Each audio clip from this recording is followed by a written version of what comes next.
Okay, I just wanted to go over how to choose large images in Google. And this is more for people when I post the slides. If you do not remember how to do this, I added the slide in so you can see. First thing you would do is go to Tools, switch it to Large, and then you want to always check your usage rights and make sure that they're labeled for reuse if you are using images in a for work or to submit in your portfolio. You want to make sure that that's labeled for reuse, the images that you are choosing. For this assignment, I'm not going to be as particular. I know it's a little bit difficult to find those large images for this assignment, but that's just a good rule of thumb going forward that you're going to want to do that. All right, so let's take a quick look at what needs to be done this week in terms of the assignment and the assessment. I'm going to work on the assessment first. You can work on either one first, but I just want to make sure that I really go over that Facebook template with you. So I'm going to work on the assessment first. So for assessment 3, social media is hugely influential in advertising campaigns. For this week's assessment, you're going to create 1 Facebook profile picture and 3 Facebook cover images that your city could use for your campaign. So you want to think about what would work best using the unique ratios of the Facebook imagery. You want to consider the relationships of the combined images, and you want to use the provided template to mock up the headings of your pages. And you're going to submit all 3 JPEGs. There will be 3 JPEGs in a single zipped folder. So each JPEG should have the same profile picture, but a different cover image. And if you're familiar with Facebook, you should know what that means, but either way, we'll go over that when we create our assessment. Then for the assignment, we're going to use the visuals that we've developed in weeks 1 and 2 to create a homepage for the ad campaign of our chosen city. You don't have to make the website active. You're just using Photoshop to mock up what the site might look like. That should actually be spelled differently. The specifications are to design this in Photoshop and size it at 1024 by 768. The page must have the following pages in the navigation bar. So those would be mock-ups of links in your navigation bar. Places to stay, dining, events, and shopping. So those are the 3 hyperlinks that you should have in your navigation bar. And good rule of thumb, you would probably want to add a home page to that. So use the logo, tagline, and keep the feel cohesive with the rest of your campaign. Remember to use quality images and keep the homepage very visual and easy to navigate. And remember those examples that we looked at yesterday. So you don't want to reinvent the wheel of how a website would be navigated, but you definitely want to, you want a lot of great images on there, and you want it to logically make sense where things are located. So I'm also providing this link right here. It's a link that I will end up using today to download some subtle patterns that I'm going to use in my background of probably my Facebook profile picture and the background of my website. So I just wanted to supply that for you. When I post the link to the slides, you'll be able to get right to that hyperlink.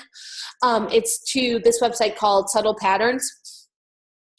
It's really great. Like, I'll show you how to load the patterns into Photoshop today and how you can use them as the background in your website.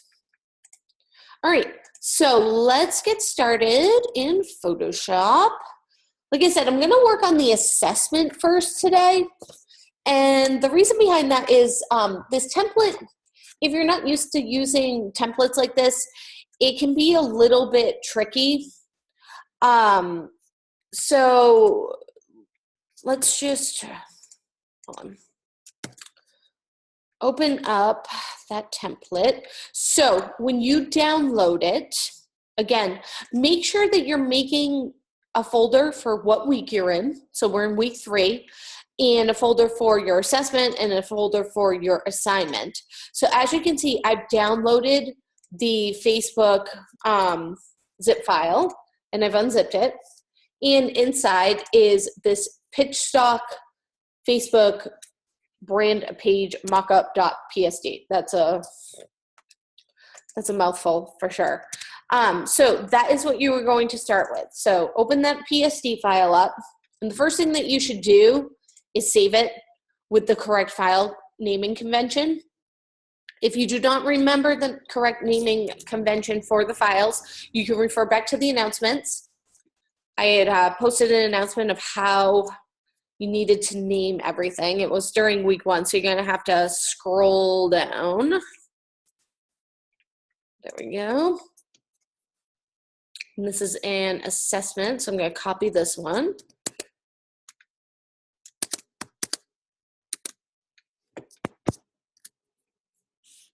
And change it to week 3 as McNamara. And I'm going to put it outside of that folder and click save.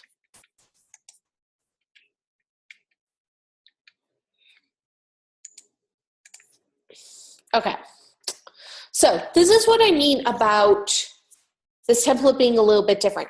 You'll notice that there's a lot of smart objects. If you hover over them, that's how you can tell that they're smart objects. They say they're literally called smart objects.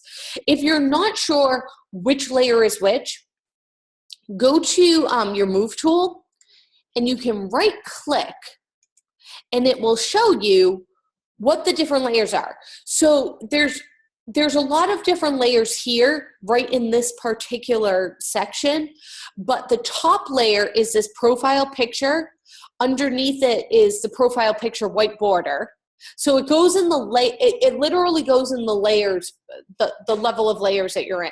Then you have cover image, which is behind that, browser Facebook page, which is behind that, and then base, page background, background room, white, blah, blah, blah. So if you need to get right to this profile picture layer and you're not quite sure over in the layers palette which one it is, like I said, go to where you need to go and right click and you can click on profile picture and it will bring you to the correct layer in Photoshop. So that's a little tip that's or tip or trick that's really helped me out, especially when I'm working in multiple layers and I'm like, number one, I always label my layers so this, I don't get confused when I'm working, because I'm sure, as you know, when you're working in Photoshop, the layers can mount up very quickly. So that's just a little trick to get you right to the layer that you need. So I am going to, right where the bounding box of the square, the thumbnail is, I'm going to double click and it's going to open up this box right here. And it says double click to add your profile picture here. So this is the exact size that I need my profile picture to be. But you'll notice that there's a bright green square. So I'm going to turn off that bright green square because I definitely don't want a bright green background. It's not going to work with my nice beach theme that I've come up with. I am, however, going to open up my libraries, because if you remember during week 1, I saved my my color schemes. Get rid of that. I saved my color schemes from Adobe Color right here in my DES 245 library. And then during week 2, when I finished my finalized logo, I saved that in my library as well. So I can drag it right in to my profile picture here, because I want my logo to be part of my profile picture on my Facebook page. But if I just drop it in by itself,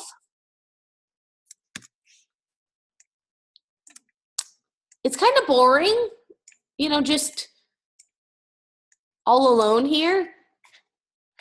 And it's kind of small.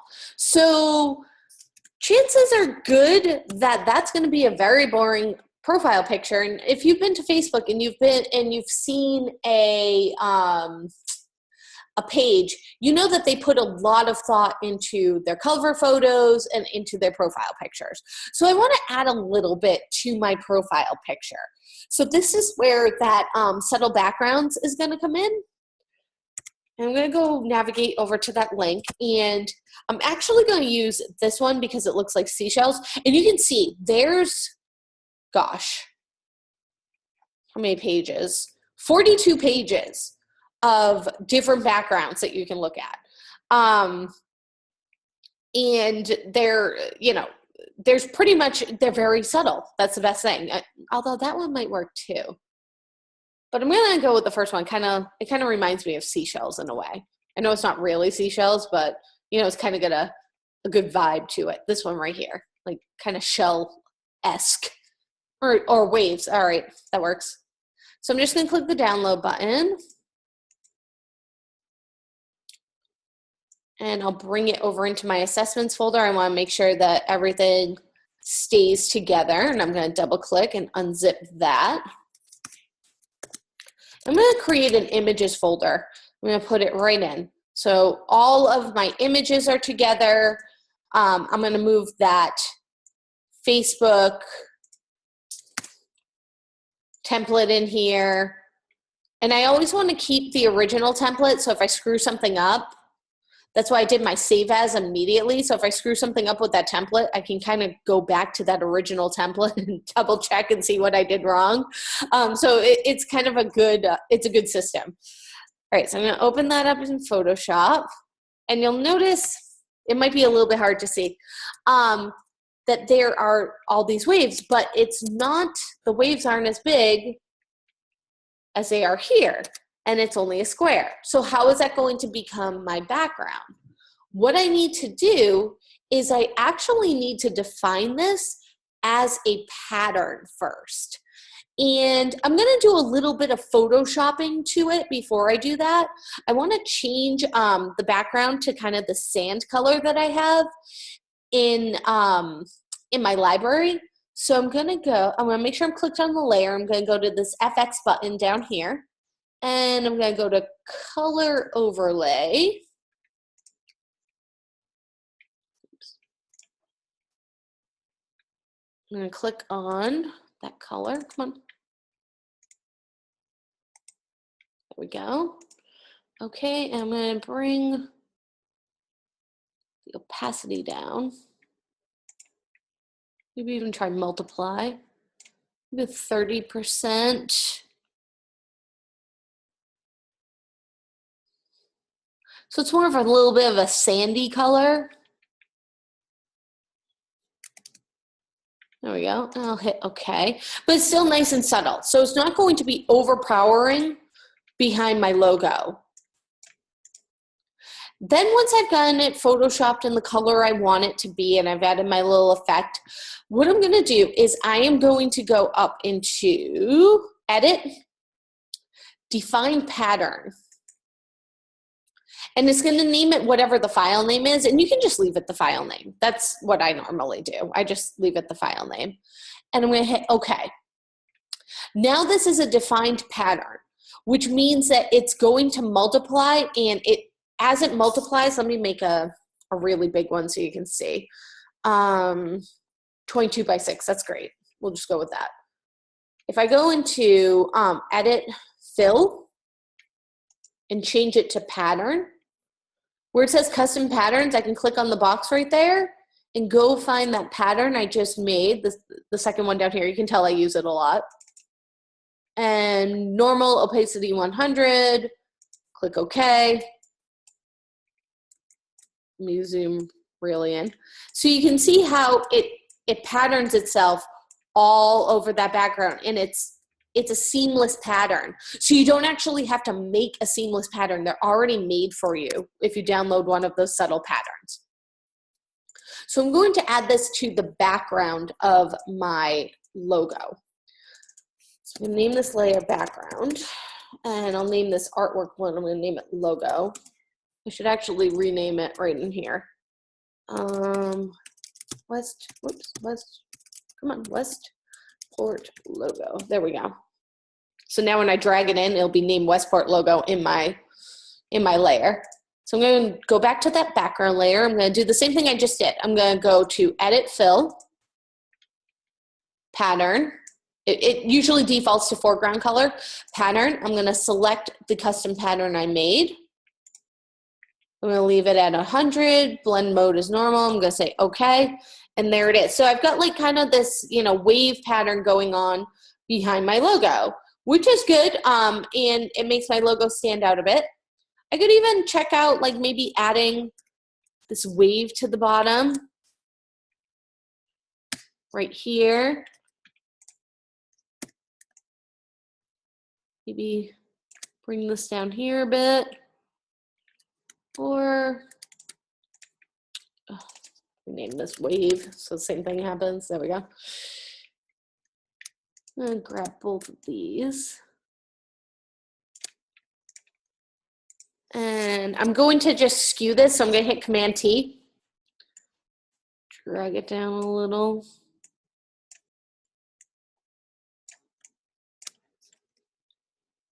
And we'll see how I like that. Maybe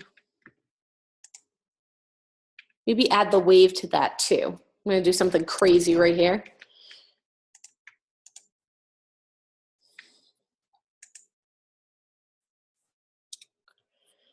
Color overlay, whoops, pattern overlay.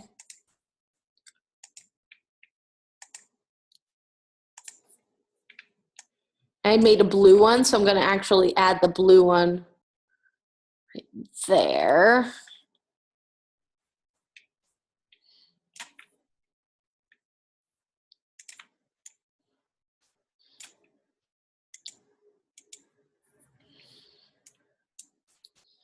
And I'm going to give it a little bit of a bevel too.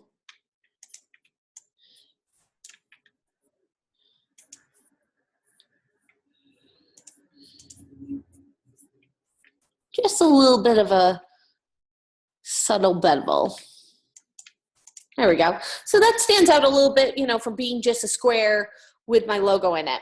So once I like how this looks, might move the logo up just a smidge. It's kind of floating there in the center. I can hit save. And you'll notice it doesn't ask you to save anything. But watch what happens when you close it. Now my profile picture is in the profile picture box right here where it belongs. And it's down here where it belongs too. So it's moved my profile picture into both of those spaces. So it's all ready to go. So this is where this is a great template because you're not trying to, you know, select inside this box and create your profile picture and, you know, make sure it fits exactly. It does it for you. The template does it for you. So that's why this is great. Let me just bring you over here. There we go.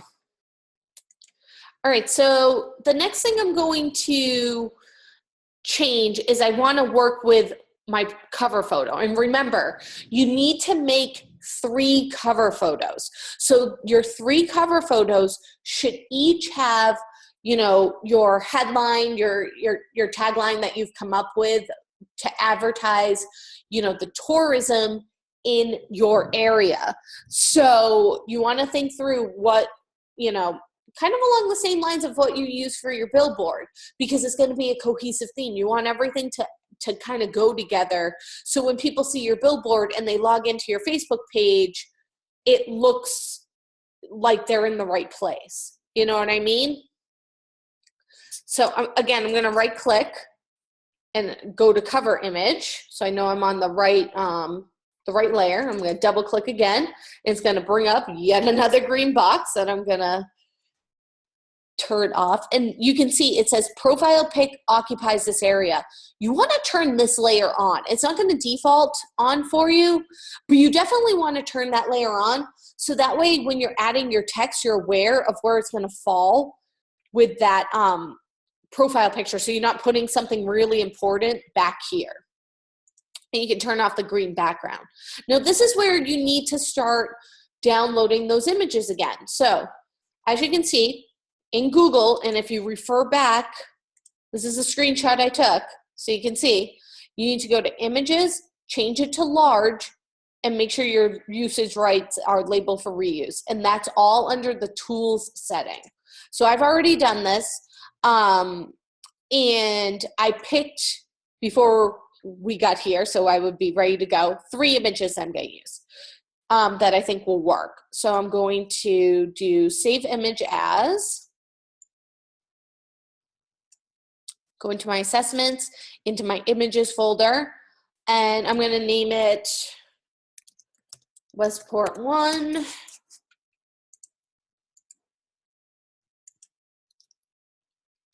Westport 2, and Westport 3.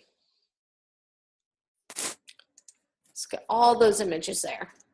So now when I go back to my folder, I can see, you know, right in my images, I can see the 3 that I've downloaded. Everything's together inside of this assessment folder. So I know where everything is at all times. And if I want to reuse these images, you know, for something else, like for my website background, you know, I can just copy and forward. I don't have to go looking all over my machine for them. So this is where, you know, having a system for your files really comes into play. So for this example, let me see. I'm gonna go with this one because I'm only gonna do one example for you guys. I'm not gonna sit here and do all 3. So sometimes you can either copy and paste into this tab, or what you can do, let me say that, is you can go to Window, Arrange, and either tile all vertically or tile all horizontally, whichever one works best for you. And when you click on the one for, well, what mine says Westport 1, all I need to do is drag it into this box right here, and it's going to copy it forward. And then I can just close the original, go back up to Window, Arrange, consolidate all to tabs, and it opens it back up. So this is a nice big image. Know how I can tell? Look at how much bigger it is when I place it than the box it belongs in. This is what you want when you're finding images. You want to find an image that is so nice and big that it fits inside of the box without any problems whatsoever. That's going to show that it's nice and high res for you. I'm going to put it underneath here. And what I'm going to do is I'm actually going to copy my logo into my cover photo as well. I'm going to, you know, just for branding purposes, I want my logo to be in both places, because in my profile picture, I didn't really get it that big because it's kind of a small box, and I have a horizontal logo, not a vertical and not a square logo. So I really want my logo to stand out. And I'm actually also going to do this. I am going to hit Command T. I'm going to right click. I'm going to flip this image horizontal. There we go. Nobody's ever going to know, because this part of the sky is a little bit whiter. So I feel that my logo stands out better on this side. Next, I need to add in my tagline. So again, go back to your fonts that you chose in your mood board, or your fonts that you were using in your postcard or your billboard. If you don't remember, open them up. I mean, I don't remember from week to week what I've been using. So I'm going to open up week 2. My assessment, which one is it? Front. And I had Kayak Your Cares Away, which is fine.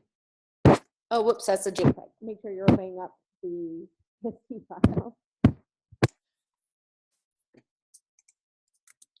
And I can either copy, I can do the same thing. I can either copy this, I can just look and see what my font is, or I can go up to Window, Arrange, tile all vertically, grab that font layer, and just drag it on top of my cover image and close it out. And don't save. Window, Arrange, consolidate all the tabs. There, now I know for sure that I've got the same exact font. I've got pretty much everything the same.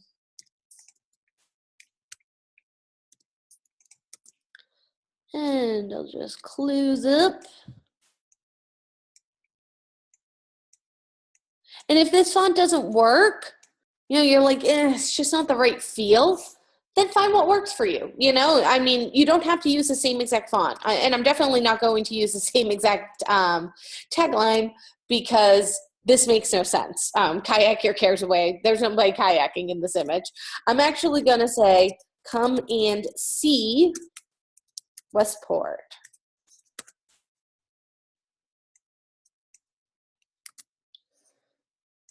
No character. There we go. Need to. I'm obviously going to have to change that font color because that blue is not showing up over my sand right here. Try like a there. Ooh, that's nice. But I'm not really feeling this font for this. So I'm gonna look and see what I have. I'm gonna try maybe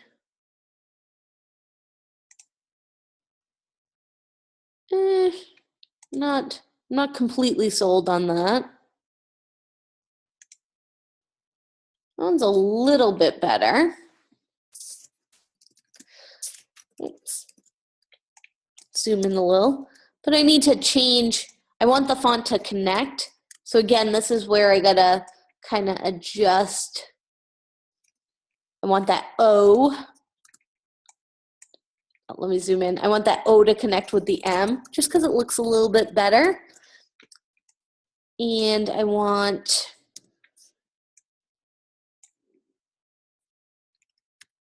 O to connect right here with the R.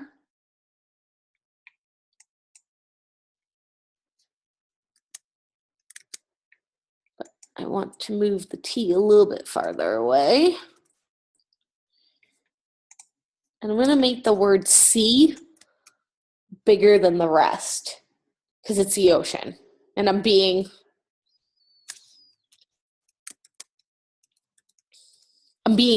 having fun with the words. And then if you really want to get crazy, you can go in with your pen tool. You'd have to do it on a different layer because this is a text layer, but you can create another layer and try to match.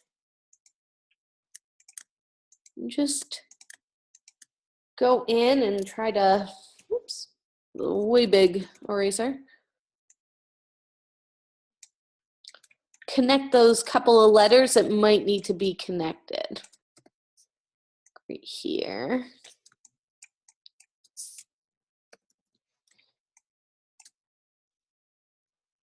And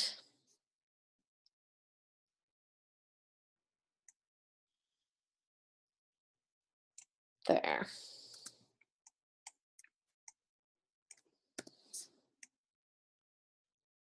Just adds a little bit of something. But what you would want to do is if you do go in and like I did and try to connect those layers, what you're going to want to do is name that layer text connection, I guess. And you'll probably want to link these layers. I would probably put them in a folder together and name it headline text. So that way if you move it, you can move this whole folder and it'll move both layers together. I think that would probably be the best way to do that. And then I'm going to add a little bit of a drop shadow to the folder because I want the layers attached to that. Probably do like a dark brown drop shadow. Just to make it pop off of the beach sand a little bit.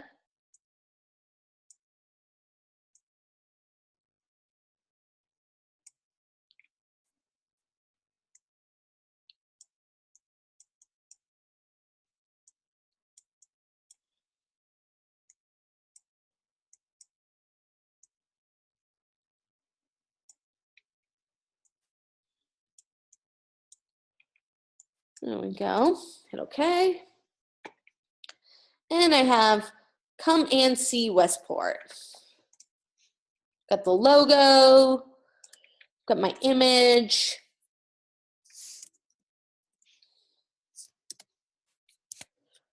A little space to move my image over even more. Maybe I'll do it like that. I kind of like how the ocean's gone on, like it kind of follows the line of my logo. And that text maybe right to the, maybe right to there. So it's right up next to my profile picture. And that layer that says profile pic occupies, you can turn that layer off before you hit save. So that way that box won't show up. And then you'll do the same thing that you did with your profile picture. You'll just hit save and close it out. And see, it will update it right here in the template. So pretty awesome. Next, what you need to do is you're going to need to add 4 images down here that have to do with your town. So I have 2 other ones right here that I downloaded, and I'm actually going to go and find some of the images that I had downloaded originally for my billboards. This is a good one. That's a good one. And the kayaking one. So I'm going to grab these 3 and I'm going to copy them. So I'm going to hold down my Option key. So you'll notice to get the plus sign. So I copy them in. I'm going to copy them into this images folder. I don't want to just move them because I want to make sure I have them in both spaces. And I'll probably use some 4 images. I'm probably going to use the kayaking. This one. The fork in the road, because that's fun. I'm going to rename them so I remember. Fork in road. That one's already called kayaking. This is a fun story. This is actually a picture that's taken in Westport. This is the beach, but in between right here and this house, there's actually this tiny road, and it's just a dirt road that gets washed out every single year. But this big house right here actually used to be owned by Billy Joel. And he sold back when he was married to Christy Brinkley. I do not know why I know this story, but he used to own, and this was the guest house, and this was the main house. You kind of are missing the main house over here, but it's since been sold, and somebody actually owns the guest house and lives in it, and they've taken the main house and converted it into these crazy expensive condos. But it's pretty cool because every time I bring people down here, I'm like, that used to be Billy Joel's house. And they're like, why do you know this? And I say, I don't know. But we call it the Nubble for some reason. Locals call it the Nubble. I don't know why it's called that either. So I'm just going to name it that, and I'll know what I'll know what I'm looking for. So I'm going to do the same thing down here. I'm going to right click, and you'll notice it brings me right to feature box 1 because that's where I clicked. So I want to click on feature box 1, which if you had noticed is somewhere, where is it? There we go, in those sub boxes. So you would have had to navigate through all of these folders to figure out that was feature box 1. I'm going to double click. And again, I have my lovely green layer that I'm going to turn off. And I am going to open up Fork in the Road. I'll do that one first. Go to Window, Arrange, Tile All Vertically. Drag that bad boy in there. Close it out. Window, Arrange. Consolidate all the tabs. I wish that there was a quick key for that. And this image is huge, so I'm going to zoom out. And you want to make sure that you're scaling things proportionally. So you either have to hold down Shift when you start to scale the image. And to get to this, you can go to Edit Transform. I think it's our Image Transform. Transform, Scale. Or you can hit Command T, and it'll bring up that bounding box. And you can lock it proportionally up here where the width and the height are. So that might be the easiest for you. And just kind of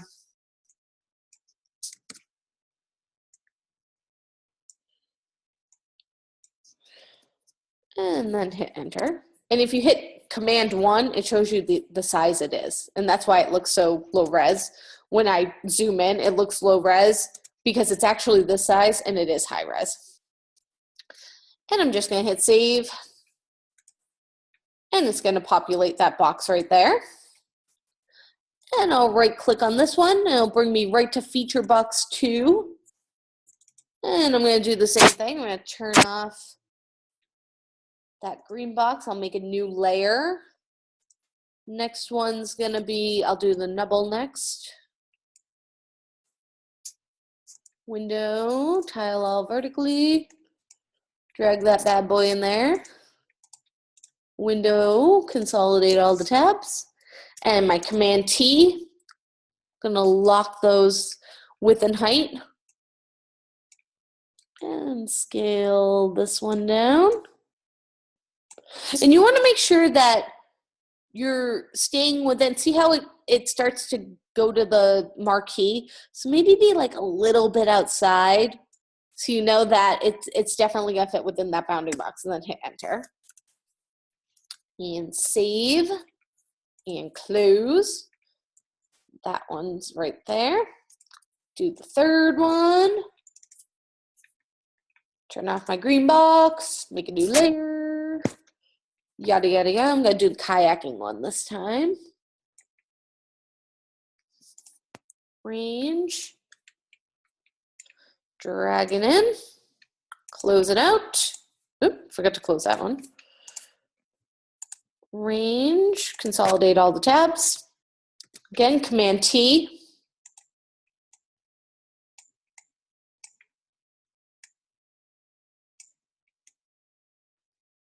And I think I'm gonna leave it a little bit zoomed in on these guys.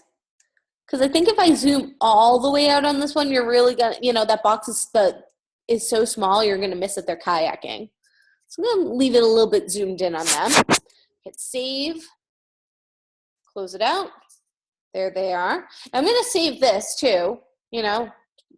Sometimes Photoshop crashes and you want to make sure that, you got your work saved. And then my last one is going to be feature box 4. Turn off that layer, add a new layer. For this one, use this one. Westport 2, why not? A little bit of a night sky or the sun setting. And arrange again. Drag it in. Close it. It can get a little bit redundant. Command T.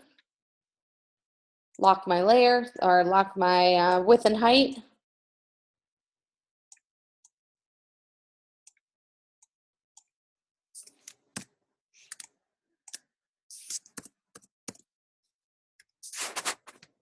Hit save, close that out, and there they are. All right, but you'll notice it says your brand here. We've got all the images in at this point, but now we need to change the default text that's in here. So I'm gonna zoom this back out. Your brand here, you need to change that. So I'm gonna, again, right click, go to the your brand here layer, and I'm going to double click on the T, and that brings up that bounding box, and you might need to open it up a little bit more. Don't change the font though. I'm going to change this to Westport MA. Here's the thing, if you need to move the little icon, the blue tick, click on blue tick, and you can just move it back over near your name, or you might need to move it over a little bit this way. Then you're going to do the same thing over here. You can leave it as products and services, where it says your slogan here. There we go. Double click. I'm going to say, come and see Westport, Massachusetts. And I'm going to change the website to www.westportmass.com.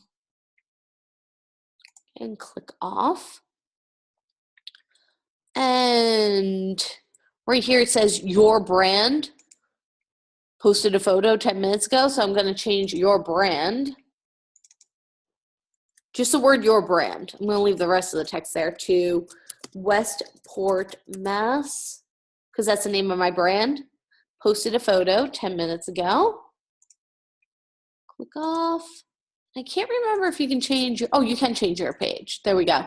So right click, Facebook your page.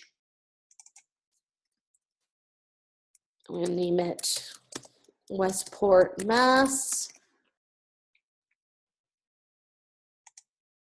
And where it says your item here, your item here, your item here, your item here, I'm going to change that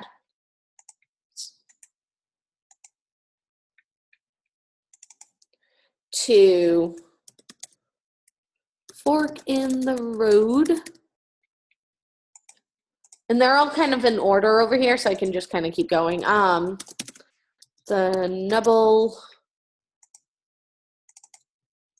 kayaking and Horseneck Beach. So you want to make sure that your item here, that you're not writing a whole paragraph. You know, just do a couple of words so it's only the length of the actual image that's there. Let's see. So I've, oh, your page title here. One last one. And I'm going to say city, or actually it's a town. Town of Westport, Mass. Right there. And that should be everything. So I've got town of Westport, Mass, facebook.com, Westport, Mass. I've got my cover photo here. Changed my profile picture. I've got Westport, Mass. Come and see Westport, Mass, www.westportmass.com. I've added in my 4 photos. I've changed the title on the 4 photos. I changed the title down here from your page to Westport, Mass. Posted a photo 10 minutes ago. You can change the time even if you wanted to. And I'm going to hit File, Save, and I want to save a PSD of this. This is important. Make sure you save the PSD first before you save the JPEG. If you're not sure, this is my go-to. Close out the PSD. Now you know it's saved because it would have given you an error and said, do you want to save this?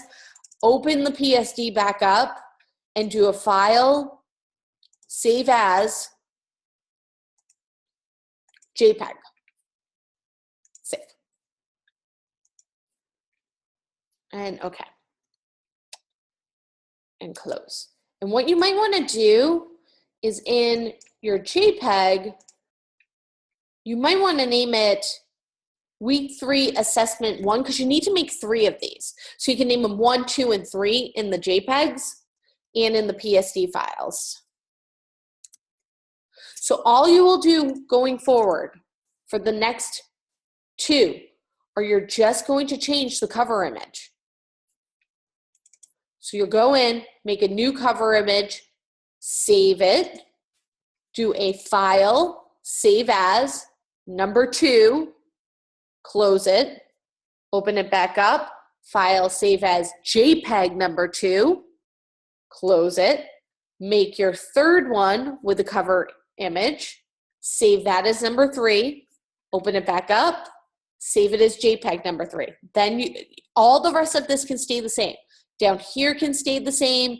This information can stay the same. Your profile picture stays the same. You are just changing the cover image 3 times. Your cover image needs to be more than just an image. I'm telling you this right now. You will lose points. If you just slap an image in there and call it a day and you have no headline, you don't have any design element whatsoever to your cover image, you will lose points. This cover image needs to be designed by you. That is part of the design piece. Your profile picture should be designed as well. It should be more than just your logo thrown in there willy-nilly. So make sure that you are actually designing these pieces. Close that out. So you would put those 3 JPEGs into a folder And you can name the folder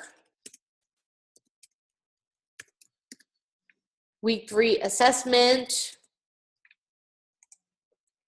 with just the JPEGs. I don't need your PSD files. And then what you'll do is you'll zip that folder, and that's what you will submit, is one zipped folder with 3 JPEGs in it.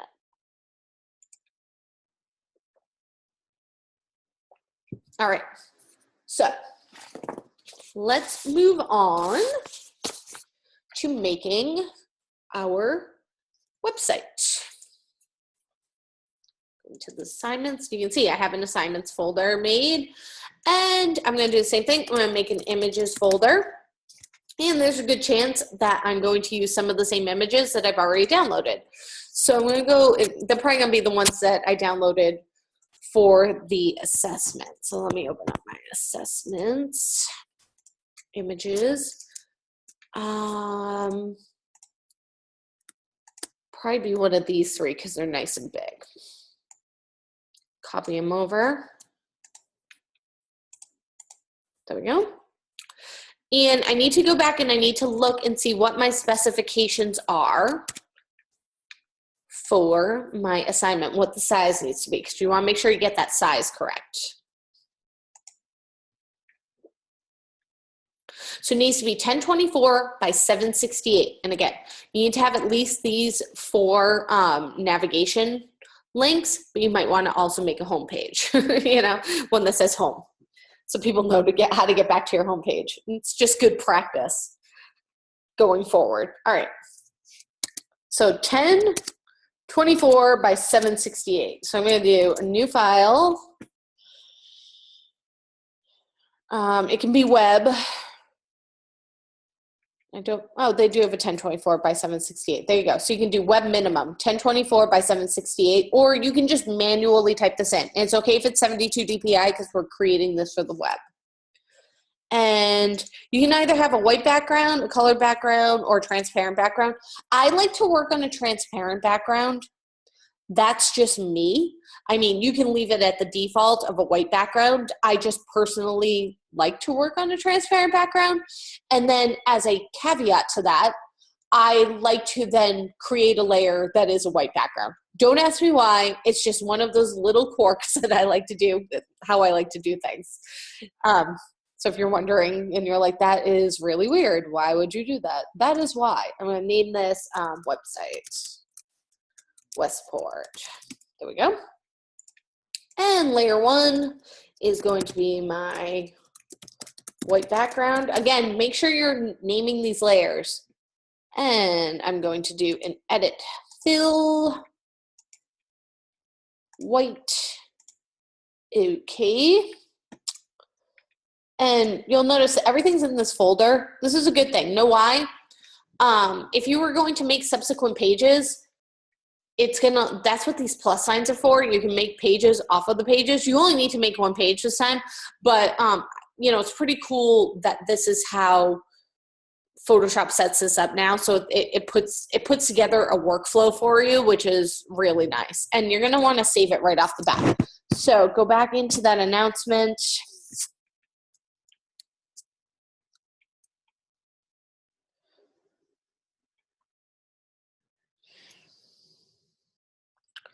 There we go. And this one's an assignment. Copy and paste that. File, save as. Navigate over to your assignments folder and change it to week 3 and your name. And save often. I can't tell you how many things that I've lost over the years by not saving, and saving often. All right, so I have a white background going, but I do want to kind of carry over that subtle background that I made because I just like it, that seashell-y background. So I'm going to create a new layer, and I'm going to name that layer seashell pattern. So I know what it is, and I'm going to do an edit fill, which I don't know if it's just me. The quick key for edit fill is Shift F5, and no matter what I do on my laptop, I cannot get that quick key to work. It is something else. that's already pre-set on my laptop, and I've gone through, like, it's been years that I've been trying to fix this, and it does not fix, and it drives me bananas. So if you're a quick key person like I am, and I try not to be when I'm showing a demonstration, but like if they just all of a sudden don't work after years of you being used to them working, it will drive you bananas. And that's exactly what is happening to me right now. Let me close that out. Here's my library. So I still got my library here. Just gonna kind of drag that bad boy down and off to the side right there. And I need to start thinking out kind of my grid of where things are going to go. And you will notice that in the assignment, let me go back again. I'm just going to open it up in a new tab. That they gave you some examples. So I am going to show you kind of a foolproof way that you can start to set this up. The Wisconsin one, remember I said that this was a really good example of how things were located? The Wyoming one was actually a little bit better. There we go. What you can do is take a screenshot. So if you're on your Mac, it's Command-Shift-4. You get those little crosshairs. Take a screenshot just of that web page, right to the edge. And open that up in Photoshop.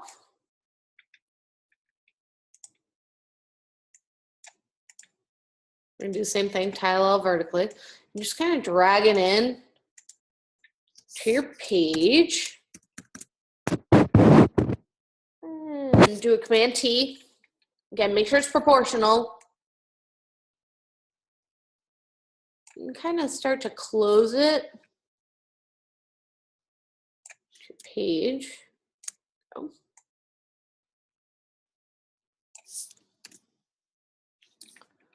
Get to the edge, come on. That works. Now, this gives you an idea of where to start laying out buttons at the top, images, etc., etc. And if you wanted to see like what else would be there, just kind of scroll down.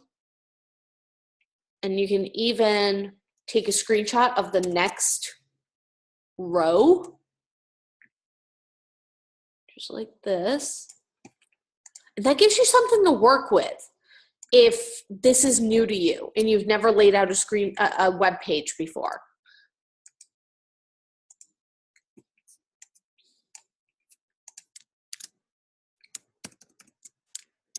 And you'll do the same thing. Make sure it's proportional that where you're scaling it.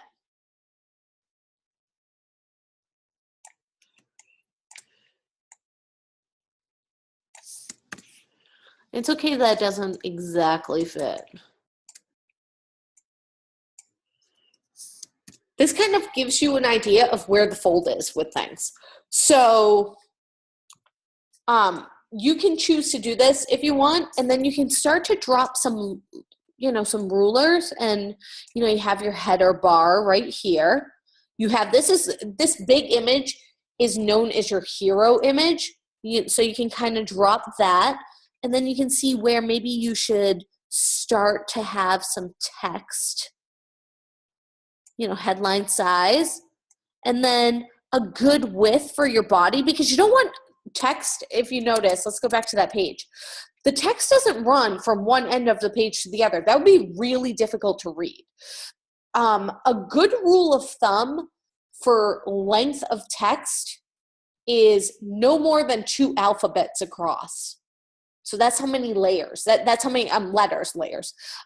2 alphabets worth of letters across is a good rule of thumb for the width of your text box. So, you can either drop a rule to kind of show you that. I'm going to go from this line to this line, or you can draw your text box. And remember how we were discussing 16-point type, that's a really good point size? I'm also going to, let me see, what am I going to use for font? Typekit. I'm going to use Source Sans Pro just because I think it's available through Typekit. I think that this is a great web font, honestly. But body text, remember, we were discussing this yesterday. 16-point type, anything other than that is a big mistake, according to Smashing Magazine. That layer up here. There we go. And if you're confused as to, how many letters that is, you can just literally type out the alphabet, or you can probably Google the alphabet. I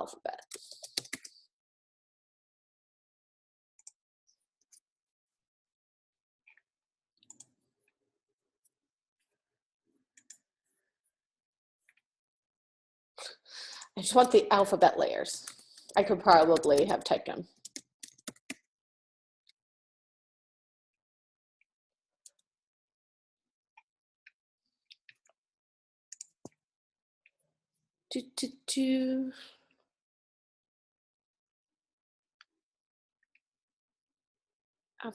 Really? Really, Wikipedia? I thought that you would have had it. I'll just type it out. I thought that would be way easier. Apparently, no.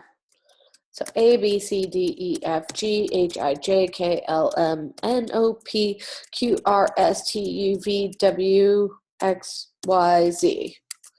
Copy that, space, paste. You might be able to get away with 3 alphabets here. I would go with 3 alphabets. That'll probably work. And you can put your examples into a folder and just kind of label it. If you select both layers and go to folder, it'll put them in a group, and you can name it example to follow or something like that. So that way you can turn that layer off and see what's going on. And I'm going to open up that character. Leave that over here. So again, this kind of gives you an idea of where to, start your navigation. So we need 4, at least 4 hyperlinks, but we should probably have a homepage. So you might want to do more than 4. You can kind of, start to set up your grid also this way. Make sure things are centered.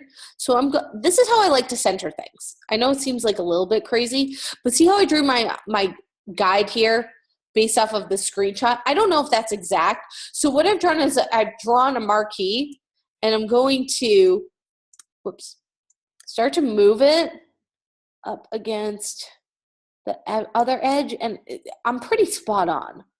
So I can tell that I'm centered, so that's great. But that's kind of a way that you can kind of center things, start at one edge, draw a box, and bring your grid line, and then move that box to the other edge and drop your grid line. I mean, I guess I was like the most minute amount off, but then things within these 2 lines are centered on your page. So it just kind of might help you out.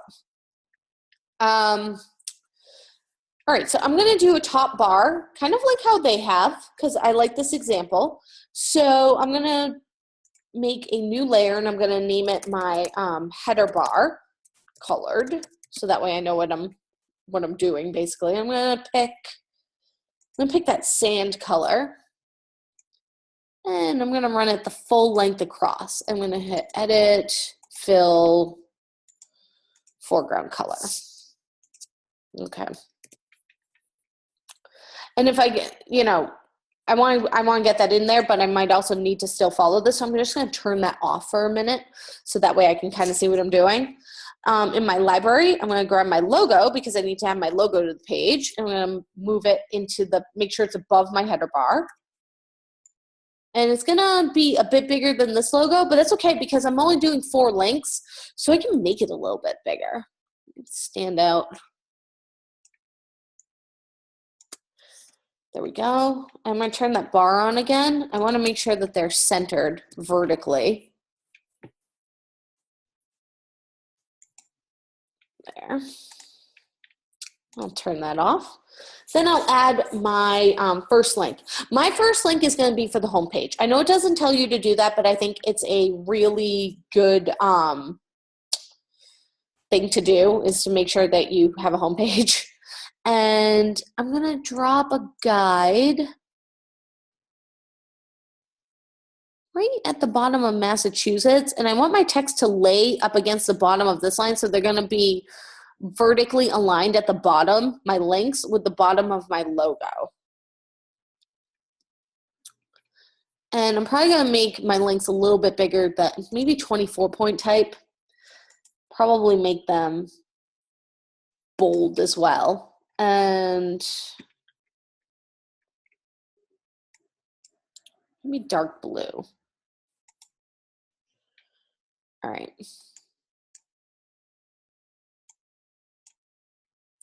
So I'm going to say home.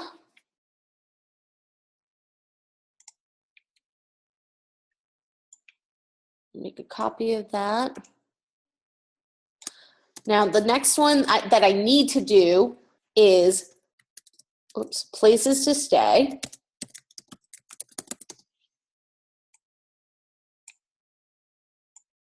Might need to bring my font down a little. I won't do home all caps. Home, right there. Places to stay.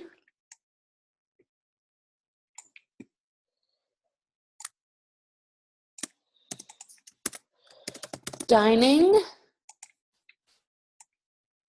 Copy.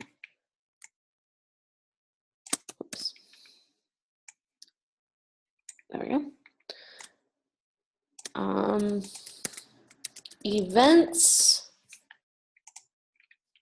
And last one is shopping.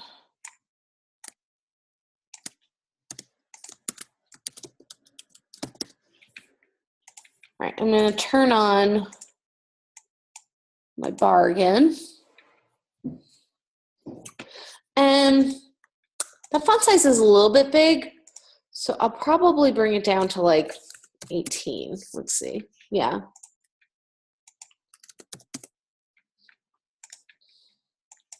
Trial and error, see what works.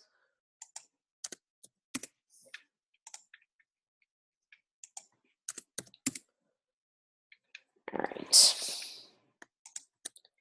Grab all these. I want to make sure that they're distributed. No. No, maybe left edges. No. I might have to manually distribute them. Let me see how much space. Again, I use bounding boxes. Oh, all right. Just gonna move that one here.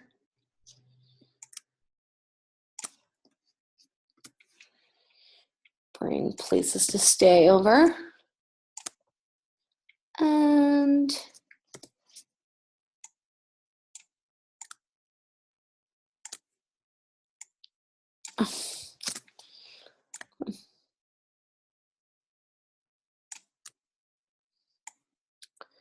And bring my home page over. There we go. Turn that off for a second. All right, so those look nice and aligned. And so that way I know, like, people know what page they're on. I'm going to put a little bar over my home page to kind of show that they're on the home page, and what it will do is that will bop, like, whatever page that they're on, the bar will be over. So I'm going to draw a little bar. Right, just like that. I'm going to make it blue.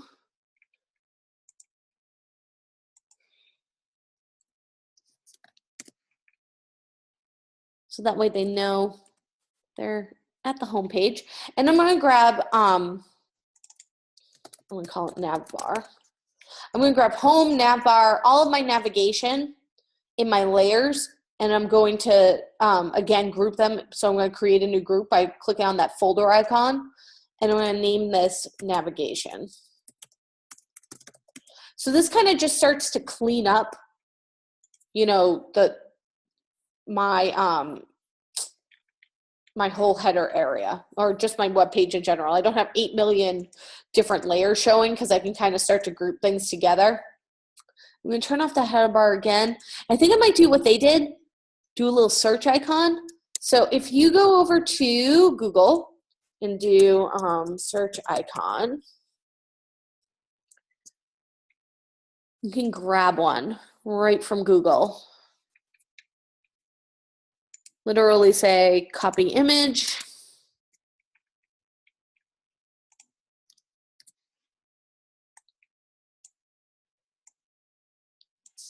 And make sure you lock that so it scales proportionally.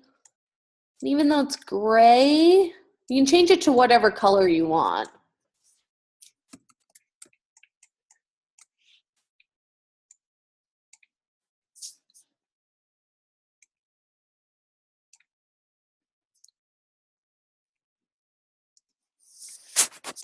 Name that search icon. I'm going to throw it in my navigation panel folder. And I'm going to turn on my header bar. And I am going to do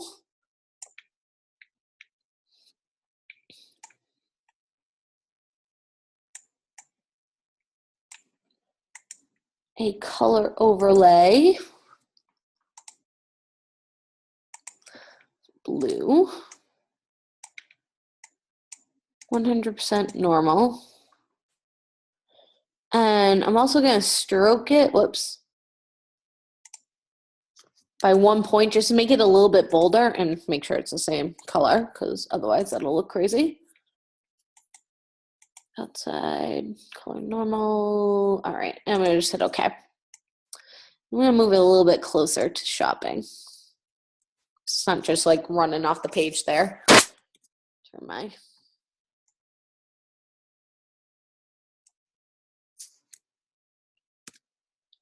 All right, and I need to move all of my navigation down to that line that I said I wanted it to run against.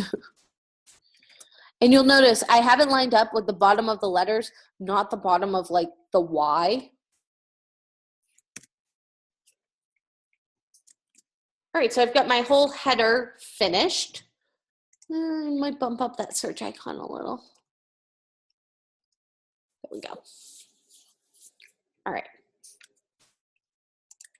So navigation was for, all right, so now I'm gonna grab my navigation, my logo, and my header bar, and I'm actually gonna put those in a folder, and I'm gonna name it header, because it's the header of my website.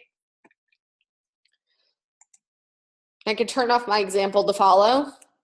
So I'm going to add a nice big picture, kind of where they've added their Wyoming picture, and I want to use the same one I think that I used for my Facebook page. Let me see. I don't know. I'm kind of torn. Like this part really worked to fit the logo, but that's really blown out right there. What are my other options? It's a little dark. I like this one. I think I might use this one. This is kind of cool. So I'm gonna use that one.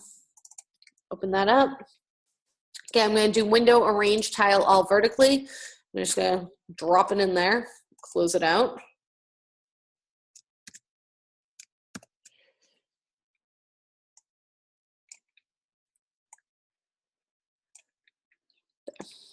It's kind of in the way.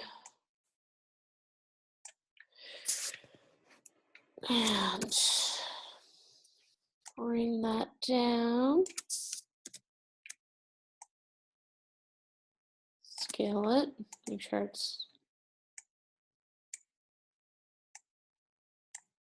And I don't need the whole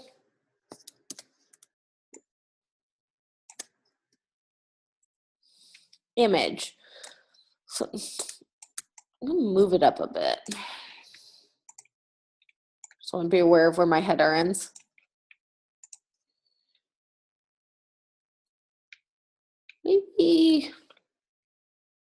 maybe right there.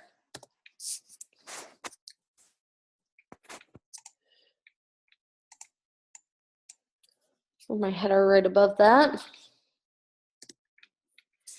And I can choose at this point to add my tagline right here to my image if I want and design something in there, or I can always put something right here too. It's really up to you what you want to do.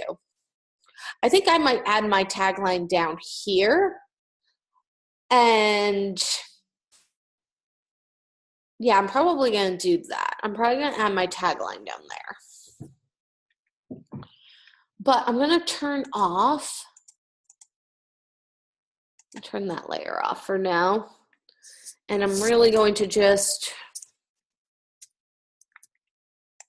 make sure that I'm typing in the same area. And I can actually turn off both of these. So my tagline's going to go right in here.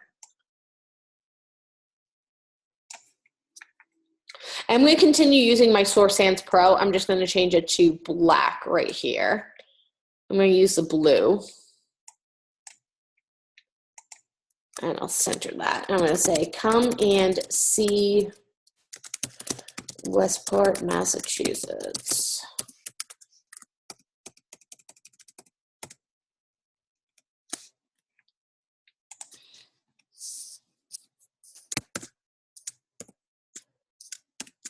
And I've got my nice little subtle background right there going on.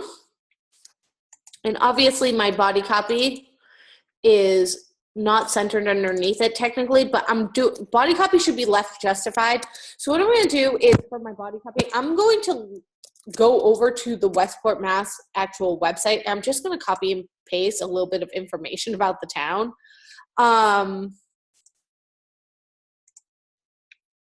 Maybe the history of the town. There we go. I'll copy this paragraph because I don't need to write my own information. There we go.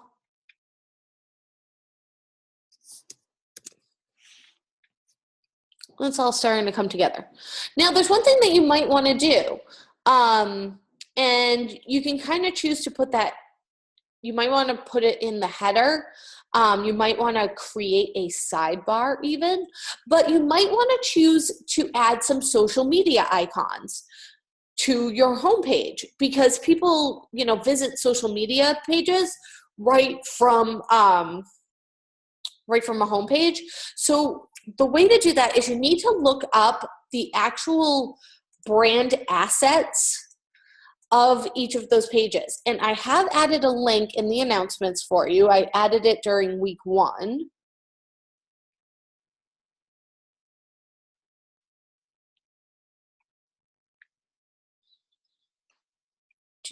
Live session links. Here we go. Right down here, social media logos. So we can open those up. Facebook, Instagram, Twitter. So what you should do is you should probably view the guidelines first and read how to use them correctly. There are a lot of do's and don'ts, and a lot of it has to do with changing the colors of the logo. So if you are going to use the Facebook logo, you need to use it correctly. You need to download it from the Facebook Brand Resources Center and use it in the correct way that it needs to be used. I am going to find us on Facebook for online, read the guidelines, and download.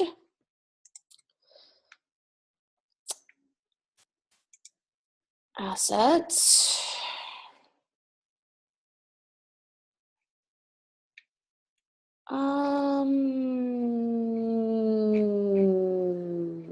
I'm just going to use the glyph icon.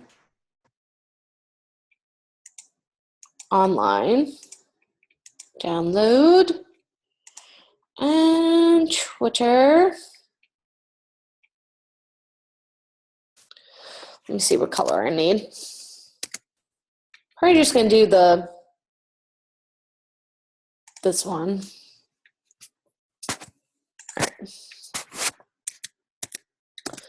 Grab them out of my downloads. Bring them to my images. And unzip them.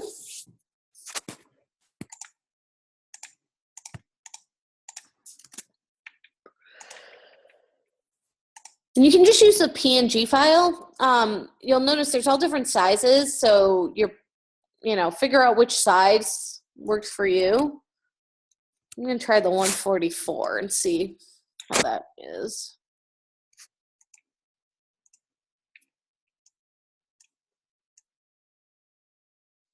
Works.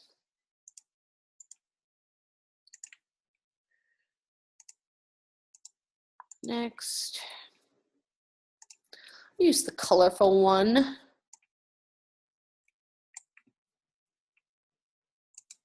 can tell you right now, this one's going to be huge. It usually is. Every time I download Instagram, it's like ginormous. Yep, there we go.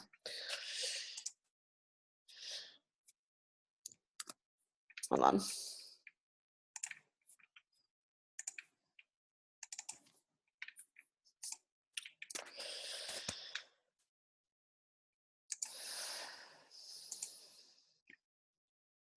And remember how we were discussing logos and using gradients and how it doesn't always work? Look at how this logo is set up. This is a perfect example, and this is a major brand.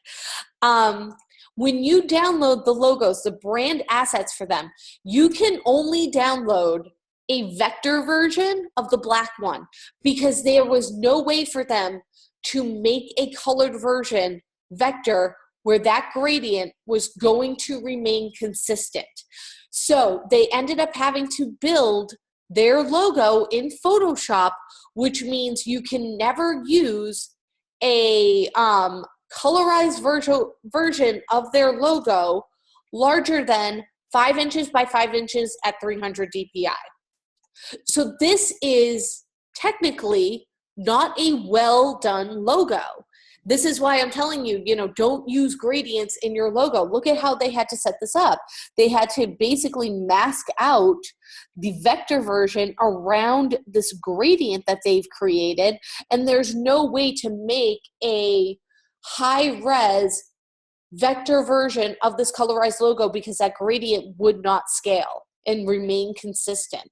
So that's why when I tell you not to use logos, or why not to use logos, yeah. Why not to use gradients? This is a perfect example of it right here.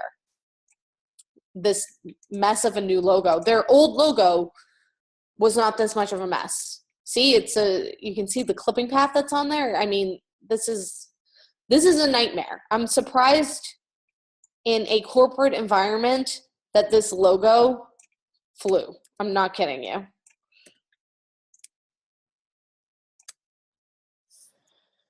And last but not least, now that my rant is done,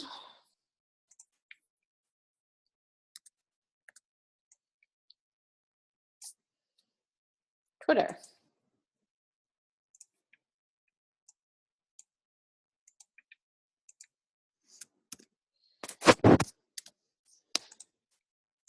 You want to make sure that they're all roughly the same size, your logos,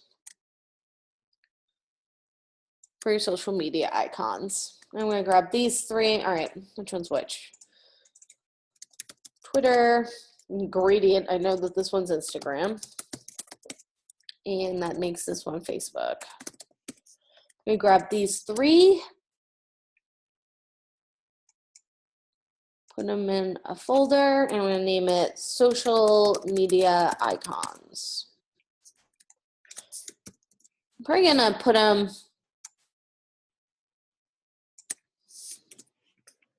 I'm going to right justify them with the search bar. There we go.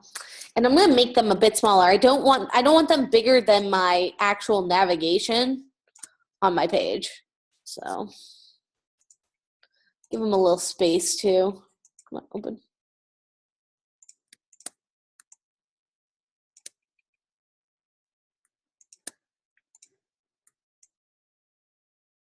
There we go. So I've got find us on Facebook, Instagram, and Twitter. I've got my logo. I've got my homepage, places to stay, dining, events, shopping, a little search icon so they can search for something. And this looks like a website now. It looks like a homepage. And all I've done is, create this mock-up in Photoshop. Make sure you save. And you're going to save your PSD. Again, you're going to do the same thing that I always tell you to do. Save the PSD. Close it so you know you saved it as a PSD first. Then you can go back in, open it back up, and do a file, save as,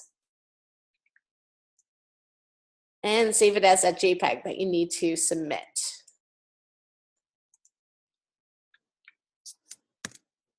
There you go.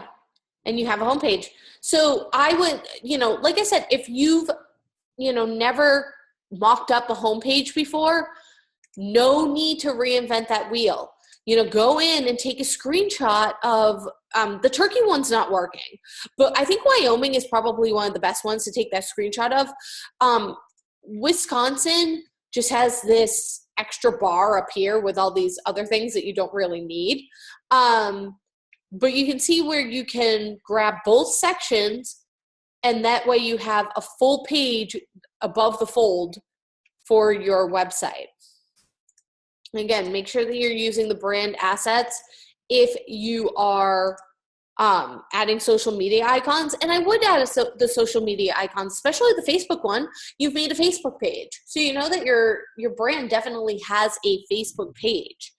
All right, so let's double check that we have everything that we needed on this. We designed it in Photoshop. We have the navigation bar, all the items. We've used our logo. We've added our tagline. We've kept the feel cohesive with the rest of our campaign. We used top quality images. They were bigger than they needed to be. I had to scale them down, remember? And then it's a 72 DPI JPEG that I just saved because I started off as a 72 DPI file. My dimensions are correct. I've used some concept and creativity. Everything is there, so it's complete, and I'm going to upload it on time. And you notice I was able in an hour and a half, granted I've done this before, but I was able in an hour and a half to get both of one version of the assessment and the assignment done in an hour and a half. So if you can really sit down and get that done, it doesn't take long, and it's pretty fun to do. And I'll show you my old version of the website that I've made before. I have two versions, and I'll open those up for you so you can see them. Just if you're looking for a couple of other ideas of how to set up a website. So here's one way that I've set it up, where I have used an image, and I've started to clip out the image so I can build the logo in over here nice and big, and I've added the social media icons. That's obviously the old Instagram icon above the logo, and then I have places to stay, dining, events, and shopping, and then I've kind of added a feathered effect to the seashore line and added a really big stylized version of my my headline there, and I've added an image of a hotel and a description of a hotel. So this is obviously my places to stay page. Then for this one, I have this is the home page, so I don't have a bar over any of the pages. I have a search bar, like a full search bar. Find us on Facebook, Twitter, Pinterest, and Instagram. I've added the Pinterest there. The same, come and see Martha's Vineyard, and instead I've just got some dummy text there in 2 columns with my swirly background that kind of goes with my seashore theme as well. And I've added like a little bit of a gradient effect over that background, which was the same thing I could do here. If I really wanted to, I could add like a little bit of a gradient effect. But, I kept it a little bit simpler for this one than I did for this one. But, couple of different ways that you can choose to lay out your home pages.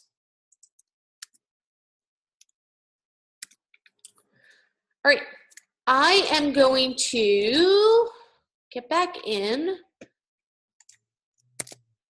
to my slideshow, and I luckily we have time, so I can do a recap of last week, going over, because we're designing the web pages this week, so you definitely want to make sure that you're using you're thinking through the aesthetics of your web page. You're thinking through the beauty of the page, the images that you're choosing, the fonts that you're choosing. You're really thinking through all of these different things and the whole design as a whole. And if you're not sure if everything is working together cohesively, what you can do something as simple as this. Make a folder, like even on anywhere, basically at this point. I'm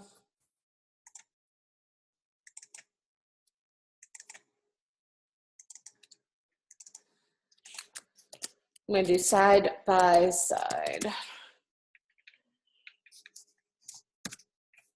Bring your JPEG in of your Facebook pages. Bring your website JPEG in.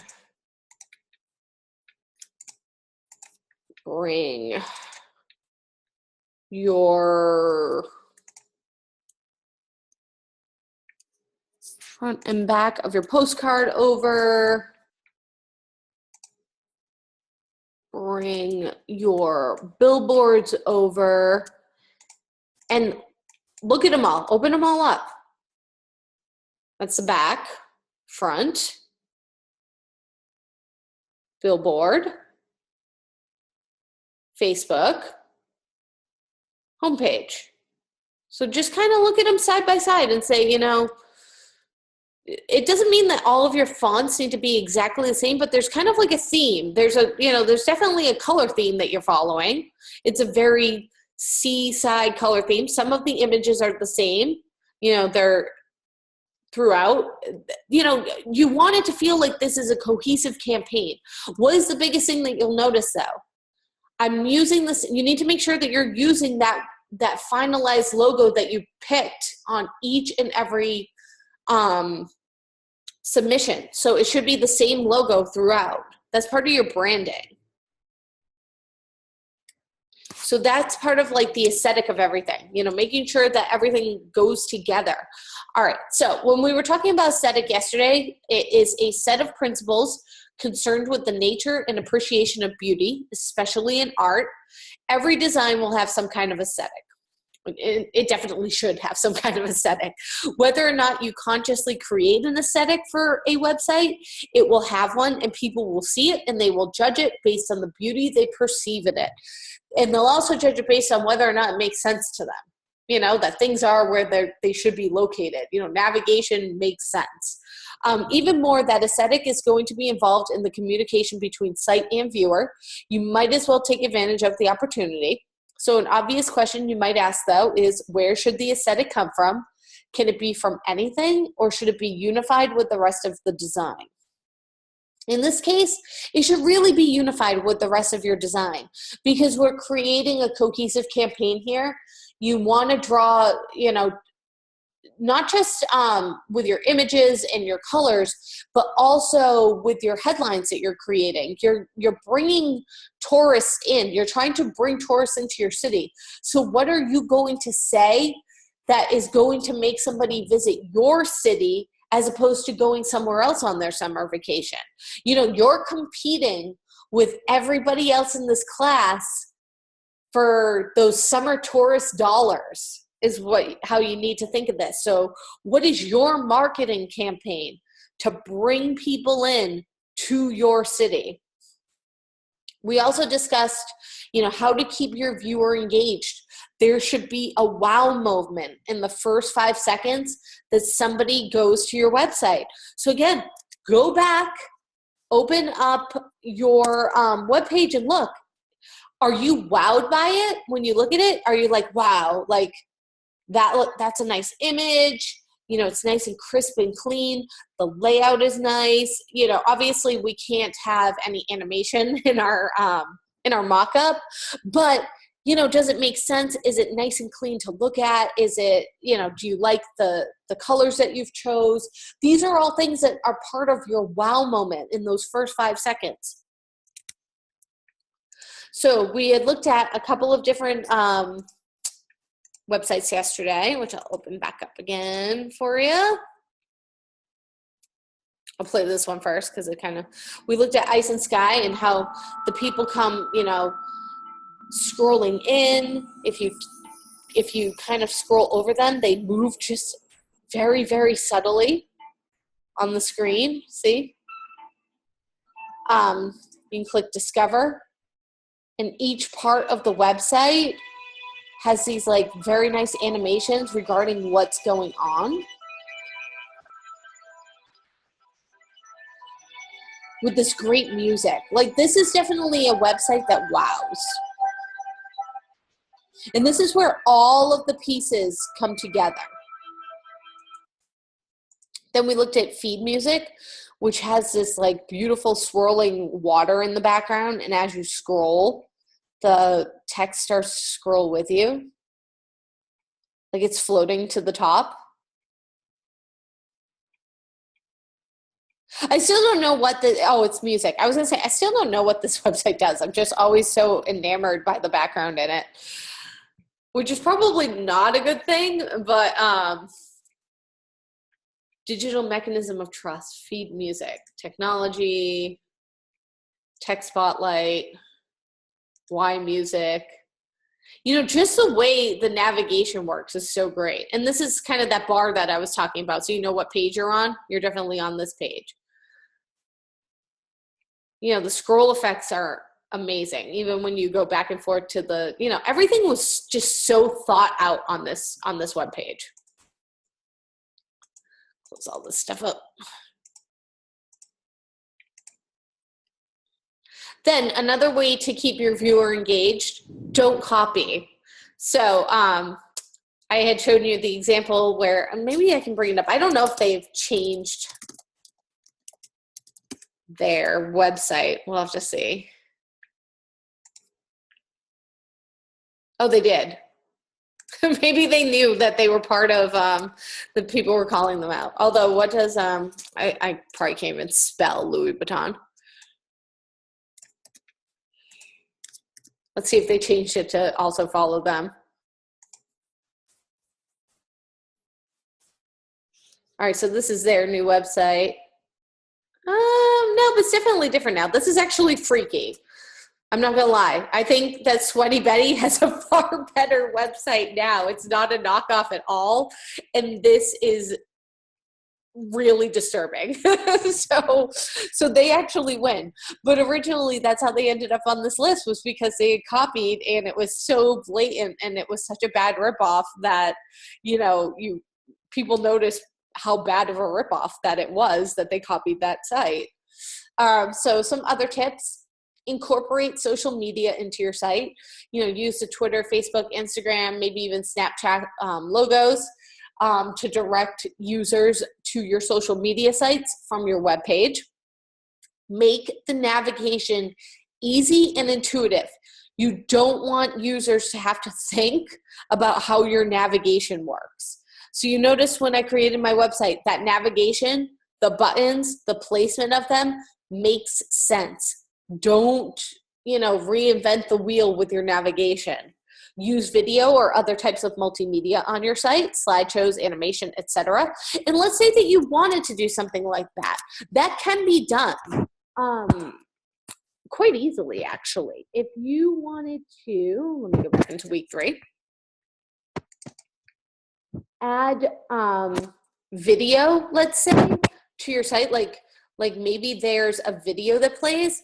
You can go to YouTube and kind of do a screenshot of that video, of a video, and kind of like place that instead of an image. You know, kind of show what the multimedia is going to be. Like, let's say that, let me try.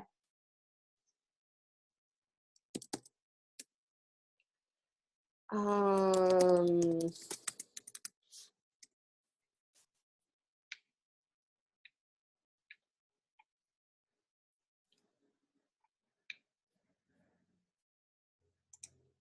Here, I'll do this one. Maybe go to full screen. Take a screenshot.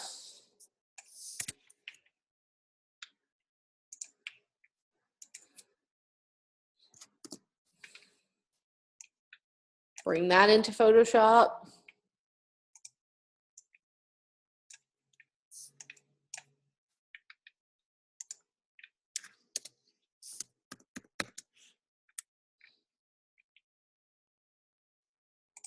And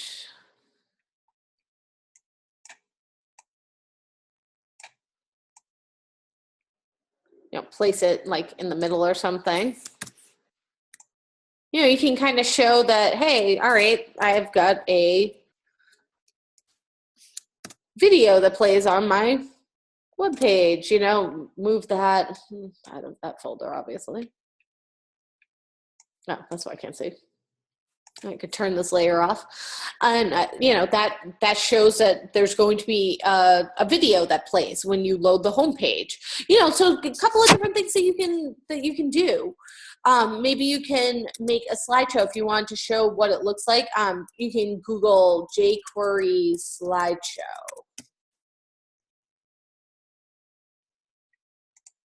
example.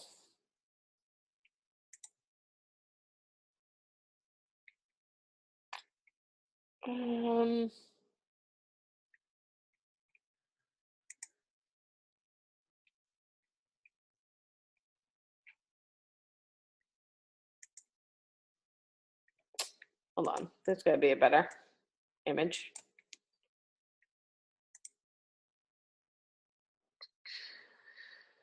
Something like this, where you can get an idea, that it's a slideshow. So you can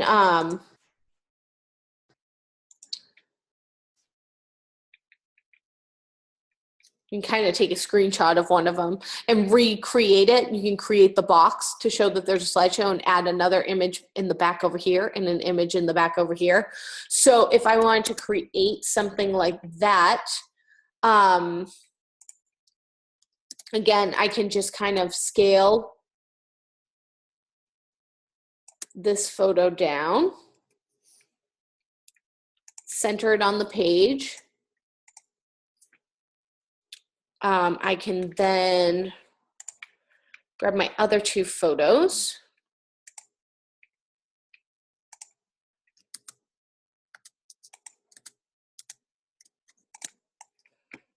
Drag those in.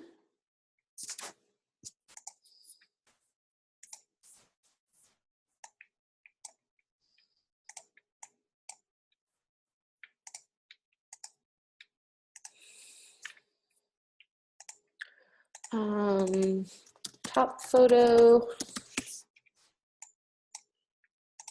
I'll call this one bottom left, so I know where to put them, and bottom right.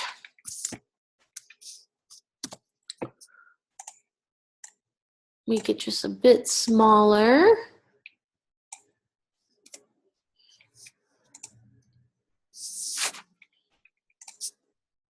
And now we want to make the other photo basically the same size.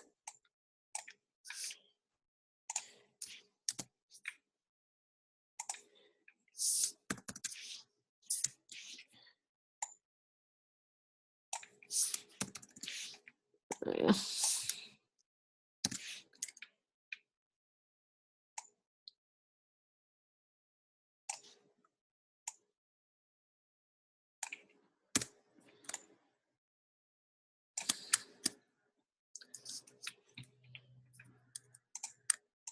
Grab all three of them.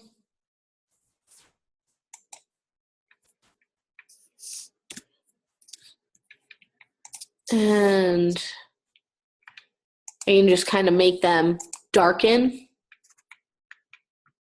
No, that wasn't what I wanted to do.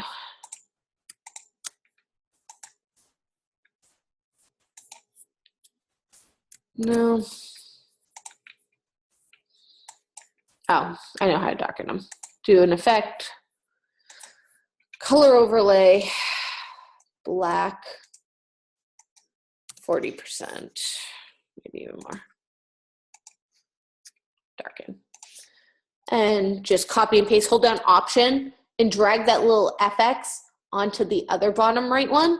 And now they're darker. And then you can kind of refer back. All right, so it has like a black box with kind of 2 arrows and then the dots at the bottom. So I can just kind of make that. I'm going to put these 3 into a folder called Slideshow. I'm going to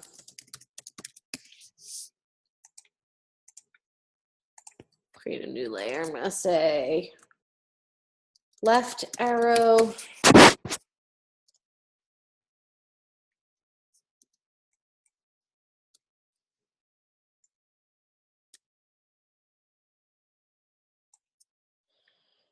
At fill. Black, 80%. And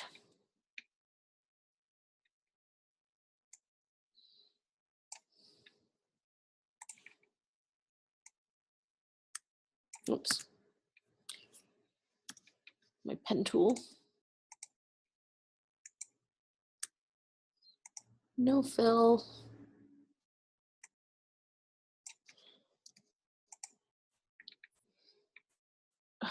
Come on. Do want a stroke though. White stroke, no fill. There we go.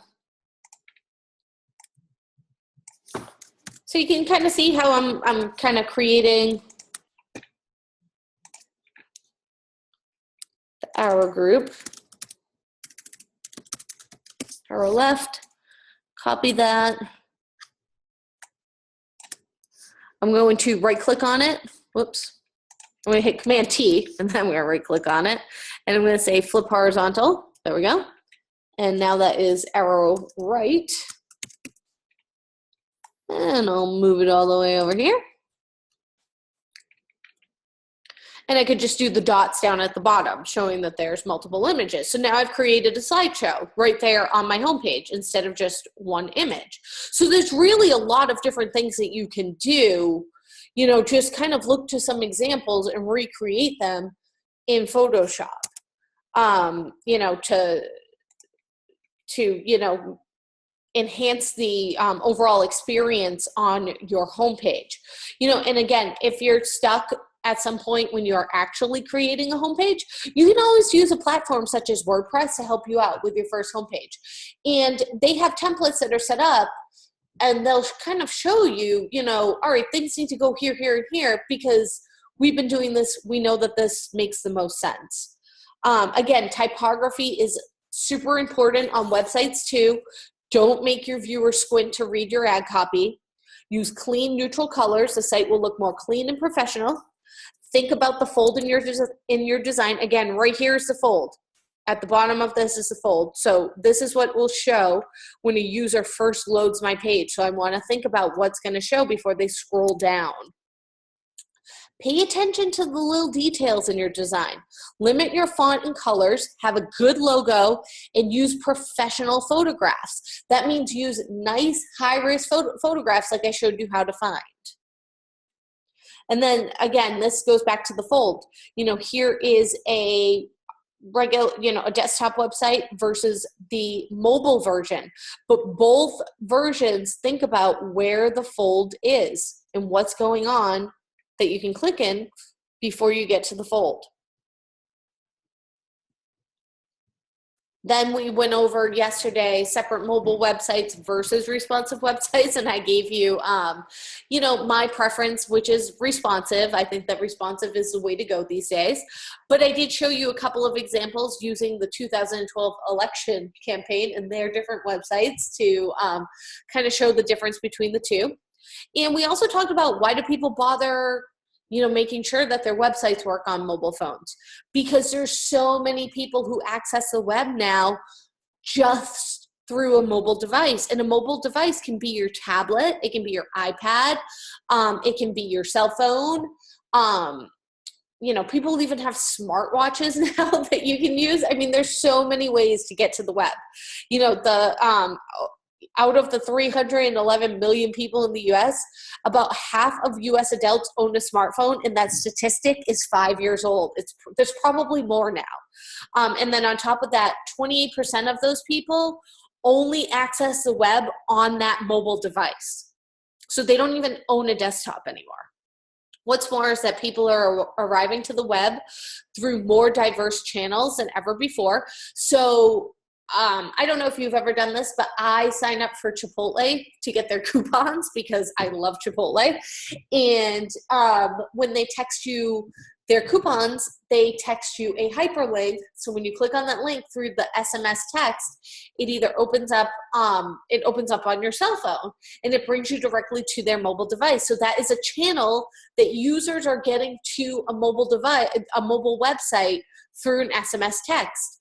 If you click on a link in Facebook when you're on your cell phone using the Facebook app, it'll either open it up within Facebook, but it always gives you that option, especially on an iPhone, where you can open it up in Safari on your iPhone. I don't remember if it works the same way. It's been a while since I've had an Android device. But I believe it works the same way. You know, people are just searching with mobile browsers. There's so many different ways that people are arriving at your website these days. So you got to think through that design, and you got to think through that entire web experience. So these are the different ways. QR codes were really big for a while. I don't feel as though they're that big these days. I mean, everybody was like, QR codes are the wave of the future. You need to put a QR code on everything. And honestly, they never worked correctly. You had to download a whole separate app. Like I always hated QR codes. Google, definitely everybody's still Googling things. Facebook, people aren't really using, Google Plus anymore, but this graphic's a little old. Twitter, you've got emails, and then those text links. I'm actually surprised that Instagram has not really gotten on the bandwagon. You can type a link into your Instagram picture, like the description, but it is not a clickable link that will open up outside of Instagram. So you actually have to go into the web browser and manually type it in. And I wouldn't be surprised if pretty soon you can add in those clickable links. And I wouldn't be surprised if it's available to people who pay advertising dollars to them to get those clickable links. And it's probably in the works. Again, we discussed separate mobile websites versus responsive websites. There's no surefire magic bullet at this point to the mobile experience. You really just need to look at what it is that you're designing and how it's working. If there's one lesson to learn from analyzing websites and techniques, it's that building these sites is pretty hard. A lot goes into making a great mobile web experience, and viewing the mobile web as a journey and not as a destination is really essential. Think of how many different cell phones there are out there and how many different screen sizes there are. It's, that's why there's no surefire way to say you need to make it this size and it will work. So as we step into the deep end of multi-device web design, we must strive to continually improve our websites and services in order to better serve our users wherever they may be. Then we also discuss LAN's hierarchy and mobile needs. So at the bottom of the pyramid is access. That's first and foremost. Users need to be able to access your experience. If they can't access it, they're never going to actually have the experience. Next, they need to be able to interact. Basic access to a website is essential, but what happens once the visitor is on your website? They need to be able to interact with the content. So if they get on there and your links on your mobile website are super tiny that their fingers can't click on those links, they can't interact with your website. They're just going to be stuck on your homepage. Then you have the performance link. Performance kind of starts to get the short end of the stick, and it really shouldn't. The result is, when that happens, is bulky mobile design that does not load in 5 seconds, and people tend to navigate away. They are not going to sit there and wait for your site to load. And then you have the enhancement, which is at the top of the pyramid. You know, we don't have to settle on serving a one-size-fits-all experience. Many mobile devices and browsers can do things that desktops cannot, which means, you know, think about it. Think about those apps that can access your camera right from the app. Obviously, you can't do that on a desktop. Access your camera right from there. You know, not all desktops have a camera, you know? So these are different things that, you know, are little enhancements that make the mobile device better than it might be on a desktop.